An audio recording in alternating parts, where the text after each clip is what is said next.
ஜெபம் செய்வோம். அன்பும் இரக்கமுள்ள பரலோக பிதாவே, மனமகிழ்ச்சியான இந்த வேலைக்காக நன்றியோடு ஸ்தோத்திரிக்கிறோம். இந்த புதிய மாதத்தின் 2ஆம் தேதிக்காக நன்றியோடு ஸ்தோத்திரிக்கிறோம். நேற்று எங்களுக்கு நீர் கொடுத்த நல்ல வாக்குத்தத்த செய்திக்காக நன்றியோடு ஸ்தோத்திரிக்கிறோம். இந்த நாளிலும் கூட கர்த்தருடைய பிரசன்னம் மத்தியில் அளவில்லாமல் அசைவாடி கொண்டிருக்கிறதுக்காய் ஸ்தோத்திரம். இந்த மாதத்தில் ஒரு புதிய துவக்கத்தையும் புதிய ஆரம்பத்தையும் புதிய விடியலையும் புதிய சூரியன் உதிக்கிறதையும் நாங்கள் பார்க்கும்படியான கிருபையை தரப்போகிறதுக்காக உமக்கு ஸ்தோத்திரம். சுக வாழ்வு துளிர்க்கப் போகிற தயவுக்காக உமக்கு நன்றி செலுத்தி ஸ்தோத்திரிக்கிறோம். உன்னதமான மறைவில் இருக்கிறவன் சர்வ வல்லவரின் நிழலில் தங்குகிறான். நீரின் சட்டை கோட்டை அடைக்கலம் என் தேவனை நம்பியிருக்கிறவர் என்று சொல்லுவேன். அன்பர் அப்படி எங்களை நடத்துகிற தயவுக்காக ஸ்தோத்திரிக்கிறோம். உணவு உடுக்க உடைய தங்கியிருப்பிட தந்ததுக்காக ஸ்தோத்திரம். வியாதிகள் வராமல் கல்வியாக காத்ததுக்காக ஸ்தோத்திரம். பலவீனங்கள் ஆட்கொள்ளாதபடி தைரியமாக காத்ததுக்காக ஸ்தோத்திரம். ஆண்டவரே எங்களோடு கூட இருந்து எங்களை நடத்துகிற கிருபைக்காக ஸ்தோத்திரம். அதிசயங்களுக்காக ஸ்தோத்திரம். அபிஷேகங்களுக்காக ஸ்தோத்திரம். தேவனுடைய வார்த்தைக்காக ஸ்தோத்திரம். இயேசுவின் நாமத்தில் ஜெபிக்கிறோம் பிதாவே, ஆமென். சிங்ககிபியில் நான் விழுந்தேன், அவர் என்னோடு அமர்ந்திருந்தார். அதில் ஒரு சரணத்தை மாத்திரம் நாம் பாடலாம். சிங்ககிபியில் நான் விழுந்தேன், அவர் என்னோடு அமர்ந்திருந்தார். சுற்றிருக்கும் அக்கினியில் நடந்தேன், பனித்துளியா என்னை நினைத்தார். சிங்ககேபியோ சூளை நெருப்போ, அவர் என்னை காத்திடுவார். சிங்ககேபியோ சூளை நெருப்போ, அவர் என்னை காத்திடுவார். அவரே என்னை காப்பவர், அவரே என்னை காண்பவர், அவரே என்னை காப்பவர், அவரே என்னை காண்பவர். சிங்ககேபியோ சூளை நெருப்போ, அவர் என்னை காத்திடுவார். எதிரிகள் என்னை சுற்றி வந்தாலும் தூது சேனையை கொண்டு என்னை காப்பாரே. எதிரிகள் என்னை சுற்றி வந்தாலும் தூது சேனைகள் கொண்டு என்னை காப்பாரே. ஆவியினால் யுத்தம் வெல்வேனே, சாத்தானை சமுத்திரம் விழுங்குமே. ஆவியினால் யுத்தம் வெல்வேனே, சாத்தானை சமுத்திரம் விழுங்குமே. அவரே என்னை காப்பவர், அவரே என்னை காண்பவர், அவரே என்னை காப்பவர், அவரே என்னை காண்பவர். சிங்ககேபியோ சூளை நெருப்போ, அவர் என்னை காத்திடுவார். ராஜ்யம் எனக்குள்ளே வந்ததால் சூழ்ச்சிகள் என்னை ஒன்றும் செய்யாதே. ராஜ்யம் எனக்குள்ளே வந்ததால் சூழ்ச்சிகள் என்னை ஒன்றும் செய்யாதே. அற்புதம் எனக்காக செய்பவர் என்னை அதிசயமாய் வழி நடத்துவார். அற்புதம் எனக்காக செய்தவர் அதிசயமாய் என்னை நடத்துவார். அவரே என்னை காப்பவர், அவரே என்னை காண்பவர், அவரே என்னை காப்பவர், அவரே என்னை காண்பவர். சிங்ககேபியோ சூளை நெருப்போ, அவர் என்னை காத்திடுவார். கைகளை உயர்த்தி. பரமண்டலில் இருக்கிற எங்கள் பிதாவே, உடைய நாமம் பரிசுத்தப்படுவதாக, உடைய ராஜ்யம் வருவதாக, உடைய சித்தம் பரமலோகத்திலே செய்யப்படுகிறது போல இந்த பூமியிலும் செய்யப்படுவதாக. அண்ணன் வேண்டிய ஆகாரத்தை இன்று எங்களுக்கு தார். எங்களுக்கு விரோதமாய் குற்றம் செய்கிறவர்களுக்கு நாங்கள் மன்னிக்கிறது போல எங்கள் குற்றங்கள் எங்களுக்கு மன்னியும். எங்களை சோதனையில் என்று தீமை நின்று எங்களை விலக்கி எங்களை காத்துக்கொள்ளும். ஆண்டவரே, நீர் கற்றுக் கொடுத்ததை நாங்கள் செபித்தோம். தீமையின்றி எங்களை விலக்கி காத்துக்கொள்ளும் சுவாமி. தீமையின்றி விலக்கி காத்துக்கொள்ளும். தேவைகள் எல்லாம் சந்தி ஆண்டவரே. சித்தம் பரலோகத்திலே செய்யப்படுவது போல எங்கள் வாழ்க்கையிலே செய்யப்படட்டும். ஆண்டவரே, எங்கள் வியாதிகள், எங்கள் பலவீனங்கள், எங்கள் கடன்கள், எங்கள் உபத்திரவங்கள், நோய்கள், குழந்தையின்மை எல்லாவற்றுக்கும் ஒரு அற்புதம் நீர் கற்றுக் கொடுத்த ஜபத்தின் வழியாக வரட்டும். இயேசுவின் நாமத்திலே வரட்டும். கர்த்தரின் தூய வல்லமையினால் வரட்டும் சுவாமி. முறிந்த குடும்பங்கள் இணைந்து வாழட்டும். ஐசியில் இருக்கிறவர்கள் உயிரோடு திரும்பட்டும். கர்த்தர் அப்படி செய்ய போகிற தயவுக்காய் ஸ்தோத்திரம். படிக்கிற பிள்ளைகளுக்கு விசேஷமான ஞானத்தை, 10ஆம் வகுப்பு தேர்வு எழுதுகிற பிள்ளைகளுக்கு ஒரு விசேஷ அபிஷேகத்தினாலே ஞானத்தை தந்து ஆசீர்வதி. தேர்வில் நல்ல மதிப்பெண்கள் எடுக்க, வேலைக்காக, உயர்வுக்காக, மாறுதலுக்காக ஜெபிக்கிறோம். கர்த்தர் கேட்டதற்காய் ஸ்தோத்திரம். இயேசுவின் நாமத்தில் ஜெபிக்கிறோம் பிதாவே, ஆமென். பிரியமானவர்களே, நாம நேற்று வாக்குத்தத்த வசனத்தை நாம் கேட்டோம். யூஸ்வலாக நான் 1ஆம் தேதி லைவ் வர மாட்டேன். பட் நேற்று எனக்கு வாய்ப்பு கிடைச்சதுனால நான் உங்களோடு கூட இருந்தேன். நேற்று ஒருவேளை என்னோடு கூட நீங்கள் ஜெபிக்கலைன்னா, இன்றைக்கு உங்களுக்கு அந்த வாக்குத்தத்தத்தை நான் சொல்ல விரும்புகிறேன். அதை சொல்லிவிட்டு நாம் இன்றைக்கு என்ன பார்க்க போகிறோம் என்பதை குறித்து நாம் சிந்திக்கலாம். இது ஆவியானவர் இந்த மாதத்திற்கு நமக்கு கொடுத்தது, உண்மையாகவே நமக்கு கொடுத்த வாக்குத்தத்தம்.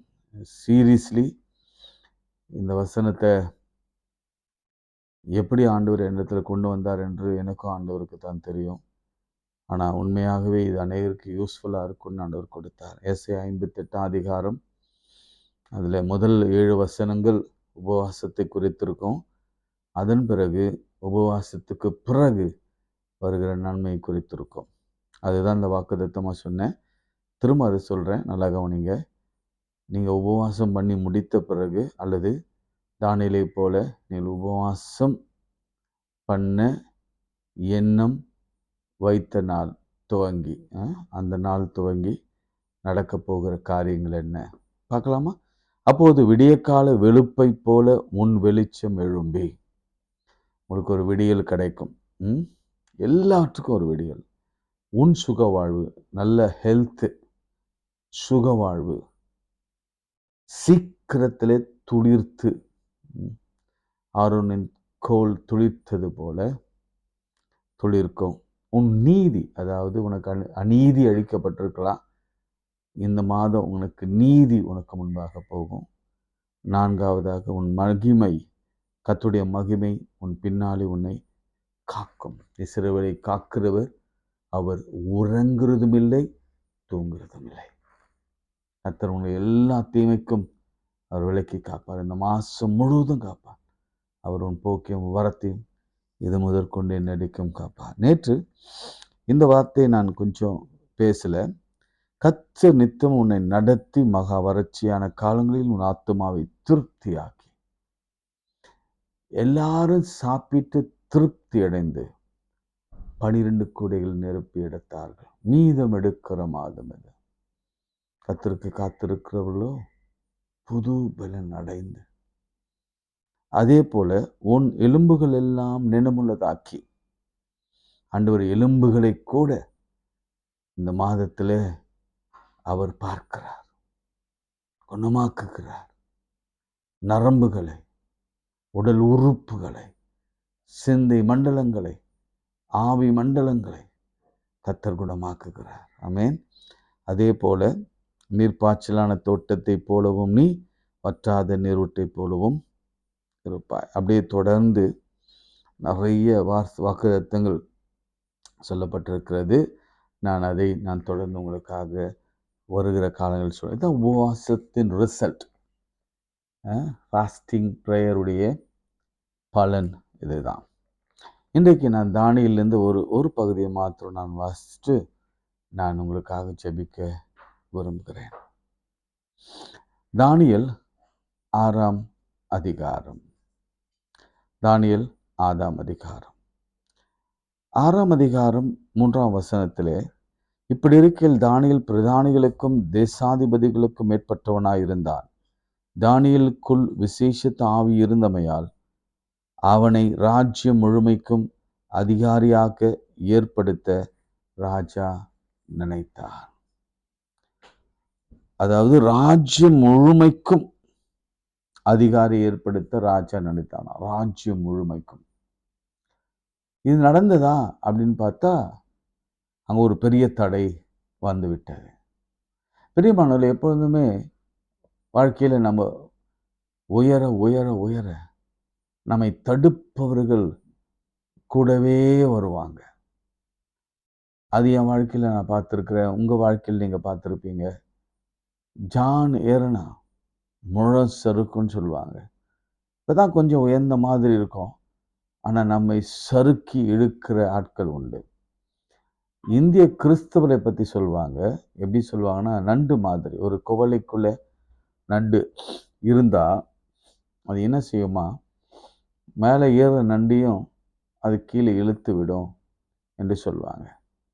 அப்படி தான் இங்கே இருக்கிற நிலைமை எப்படின்னா, இவனை ஒரு அதிகாரியாக ஆக்கணும் ராஜா திட்டம் பண்ணுகிற பொழுது, அங்கிருந்த பிரதானிகளும் தேசாதிபதிகளும் கூட்டம் கூடி ராஜாவிடத்தில் போய் 6ஆம் வசனம், அவனை நோக்கி, தரியு ராஜாவே நீ வாழ்க, எவனாகிலும் 30 நாள் வரைக்கும் ராஜாவாகி உம்மை தவிர எந்த தேவனாகிலும் மனுஷனாகிலும் நோக்கி யாதொரு காரியத்தை குறித்து விண்ணப்பம் பண்ணினால் அவன் சிங்கங்களின் கெபியில் போடப்பட ராஜா கட்டளை பிறப்பித்து உறுதியான தாக்கீது செய்ய வேண்டும்.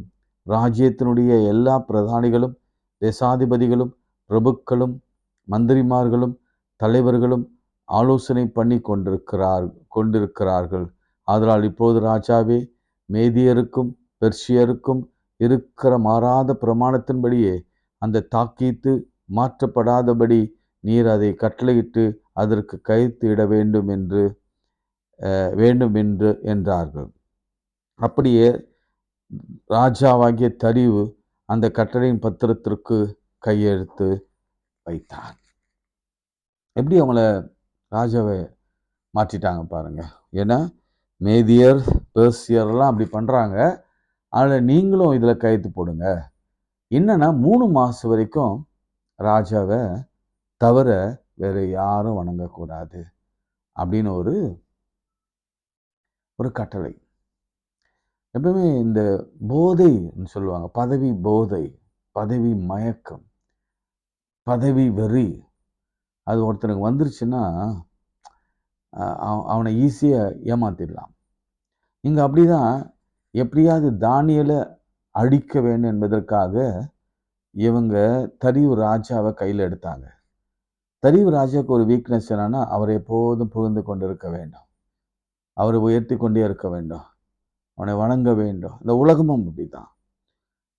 உலகத்தில் உள்ளவைகள் மேலே நம்ம அன்பு செலுத்தும்படி பிசாசு எப்படியோ தள்ளிக்கொண்டே வருவான். அவனுக்கு நீங்கள் குட் மார்னிங் எல்லாம் பண்ணாதான் உங்களை வளர வைப்பான். அவங்களுக்கு ஏதாவது நீங்கள் செய்து கொண்டே இருந்தால் தான் செய்வான். ஸோ அப்படி தான் இங்கே நடந்தது. ஆனால் தானியேலோ வென்றான். அந்த பத்திரத்திற்கு கையெழுத்து வைக்கப்படாதென்று அறிந்த போதிலும் தன் வீட்டுக்குள்ளே போய் தான் மேல் அறையிலே எருசலேமுக்கு நேராக பலிகணைகளை திறந்திருக்க அங்கே தாம் முன்பு செய்து வந்தபடியே தினமும் 3 வேளை தன் தேவனுக்கு முன்பாக முழங்கால் படியிட்டு ஜெபம் பண்ணி ஸ்தோத்திரம் செலுத்தினான். இன்னைக்கு அதுதான் உங்களுக்கு நான் சொல்ல வரேன். இந்த காரியத்தை நீங்கள் செய்யுங்க. திரும்ப நான் வாசிக்கிறேன், நான் ரொம்ப பேச போகிறதில்ல. இன்னைக்கு எருசலேமுக்கு நேராக பலகணிகளை திறந்திருக்க அங்கே தாம் முன்னே செய்து வந்தபடியே தினமும் 3 வேளையும் தன் தேவனுக்கு முன்பாக முழங்கால் படியிட்டு ஜெபம் பண்ணி ஸ்தோத்திரம் செலுத்தினான். ஆண்டவருக்கு துன்பத்தில் ஸ்தோத்திரம் செலுத்தினான். முன்பு செய்து வந்தபடி ஜெபிக்கிறான், முழங்காலில் நிற்கிறான், எருசலேமுக்கு நேராக கைகளை எடுக்கிறான். ஆண்டவர் செய்த அற்புதம் என்ன தெரியுமா? அவனை சிங்ககபியில போடுறாங்க. போட்ட உடனே சிங்கங்களின் வாயை தேவன் கட்டி போடுகிறார். ஆமீன். நாளைக்கு அதை நம்ம பார்க்க போகிறோம். நாம் இன்னைக்கு தானியேல் என்ன செய்தானோ அதை செய்ய போகிறோம். நமக்கு ஒரு பெரிய துன்பம், வியாதி, பலவீனம், சோர்வு, பிரச்சனைகள், கவலைகள், கண்ணீர்கள், கஷ்டங்கள், துன்பங்கள் வந்தாலும், நமக்கு எதிராக எத்தனையோ சோதனைகள் வந்தாலும், அழுத்தங்கள் வந்தாலும், ப்ரெஷர்ஸ் வந்தாலும், நம்ம ஆண்டவரை விட்டு பிரிகிற நிலைமை ஏற்படுத்தினாலும், ஆண்டவரை உதாசீனப்படுத்துகிற அளவுக்கு நம் வாழ்க்கையில் யாராவது குறுக்கிட்டு நம் காரியங்களை ஏதாவது செய்தாலும், நாம் தானியேலைப் போல முன் செய்து வந்தது போல 3 வேளையும் எருசலேமுக்கு நேராக பலகணிகளை திறந்து கைகளை உழைத்து முழங்கால் படியிட்டு ஸ்தோத்திரம் செலுத்துவோம். That's it. செய்து பாருங்க, விளைவை நாளைக்கு பார்ப்போம். ஜெபம் செய்வோம். அன்பும் இரக்கமுள்ள பரலோக பிதாவே, மனமகிழ்ச்சியான இந்த காலை வேளைக்காய் ஸ்தோத்திரம். தானியேலின் ஆவி எங்களுக்குள் தாரும், இயேசுவின் ஆவி எங்களுக்குள் தாரும். எச்செம்னை தோட்டத்தில் ஜெபித்தது போல நாங்களும் ஜெபிக்க கர்த்தர் உதவி செய்யும். 1/2 மணி நேரமாவது முழங்காலில் நின்று ஜெபிக்க, கைகளை உயர்த்தி ஜெபிக்க, எருசலேமுக்கு நேராக நீட்டி ஜெபிக்க உதவி செய்யும். தேவைகள் எல்லாவற்றையும் சந்திப்பீராக. இந்த நாளிலே எங்களுடைய எல்லா குறைகளையும் இயேசுவின் நாமத்தில் நிறைவாக்கி திருப்தியாகும். எசையா 58 அதிகாரம் 8 வசனத்தின் வாக்குத்தத்தங்கள் நிறைவேறட்டும். நீர்ப்பாய்ச்சலான தோட்டத்தை போட்டோம், பற்றாத நீரொட்டி பொழுதுகளை மாற்றும். எங்கள் சுக வாழ்வு சீக்கிரத்தில் துடிக்கட்டும், எங்கள் காலம் விடியட்டும். இயேசுவின் நாமத்தில் ஜெபிக்கிறோம் பிதாவே, ஆமென். நமது ஆண்டவராகிய இயேசு கிறிஸ்துவின் கிருபை, பிதாவாகிய தேவனுடைய அன்பு, பரிசுத்த ஆவியின் ஐக்கியம் நம் அனைவரோடும் மீண்டும் சதாக்கள் நிலைத்திருப்பதாக.